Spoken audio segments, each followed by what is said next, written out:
dominou, rolou, olha o time do Red Bull Bragantino, vai para a área, Simon, é pênalti. Penalidade máxima para o Red Bull Bragantino. Lucas Evangelista, autorizado, partiu o pé canhoto, bateu, é gol!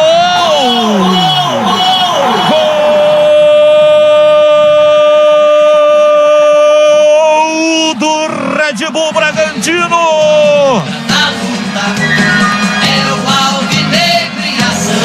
Na marca de 29 minutos e meio, Lucas Evangelista, camisa número 8, partiu com enorme tranquilidade, foi, bateu de canhota, mandou lá dentro e faz o segundo do Red Bull Bragantino. Red Bull Bragantino 2, Ponte Preta 0, e o detalhe do gol é seu Vladimir Catarino. Essa não deu pro Diogo, né? Ele é muito bom nas cobranças, em pegar pênaltis, mas dessa vez sequer acertou o canto. Pulou no seu canto esquerdo, a bola foi no canto direito. Amplia o Bragantino 2-0.